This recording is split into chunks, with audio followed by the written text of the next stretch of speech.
یہاں تک کہ حدیث میں حضور صلی اللہ علیہ وسلم فرماتے ہیں کسی انسان کو 2 پہاڑوں کے بیچ والا حصہ، 2 پہاڑ ہیں، 2 پہاڑ کے بیچ میں جتنا حصہ ہے یہ بھر کر کے اس کو گولڈ دے دیا جائے، سونا دے دیا جائے، اور اس سے کہا جائے اب تو خوش ہو گیا، تو کہے گا کاش اس طرح کا ایک اور حصہ مجھے مل جاتا تو میں خوش ہو جاتا۔ یہ 1400 سال پہلے رسول اللہ صلی اللہ علیہ وسلم بیان فرما رہے، اور پھر فرماتے ہیں اگر اس کے نوجوانوں کا ایک بہت بڑا مسئلہ ہے، اینزائٹی، بے چینی، بے قراری، یہ کیوں آتی ہے؟ دنیا جتنی ترقی کرتی جا رہی ہے ہم بے چین ہوتے جا رہے ہیں، ہمارے پاس آرام کی ہر چیز آ گئی لیکن بے چینی اور بڑھتی چلی جاتی ہے۔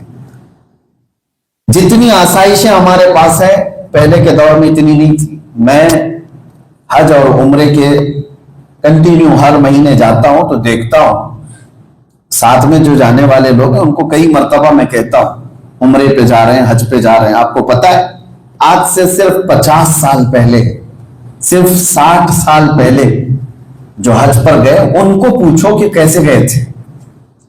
ان میں لوگ ابھی شاید زندہ نہیں ہوں، کچھ ہوں گے تو ان کو پوچھو۔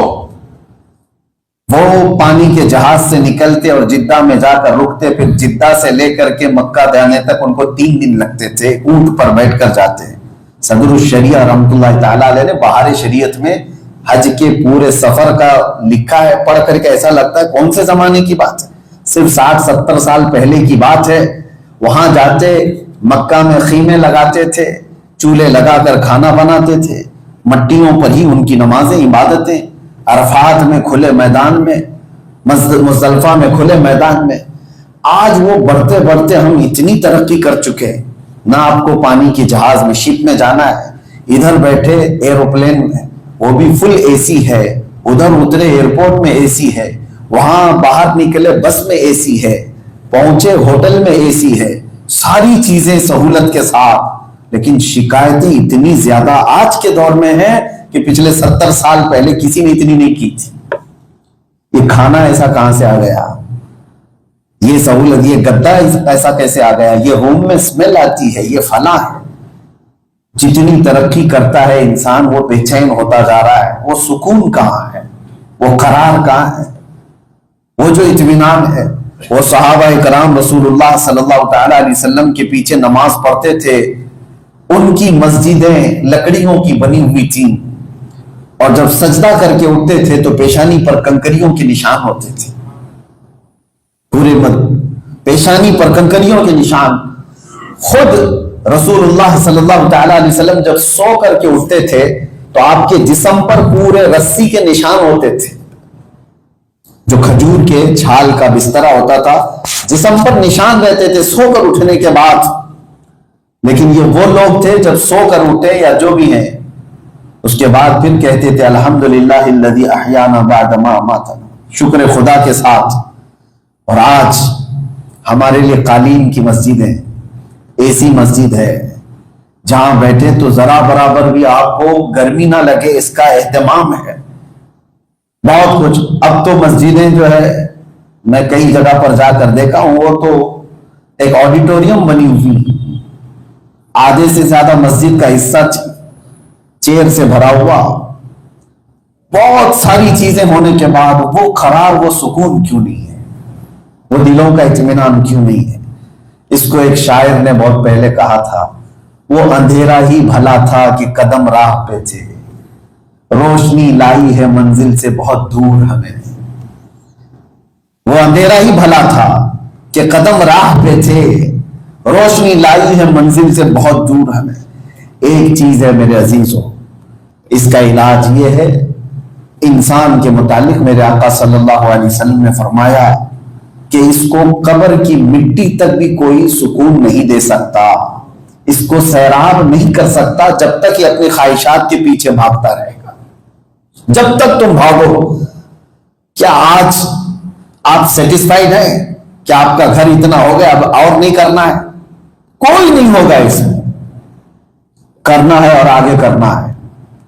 جس کے گھر میں 3 وقت کا کھانا برابر آ رہا ہے اس کو بھی کمانا ہے اور آگے بڑھنا ہے۔ گھر اگر آج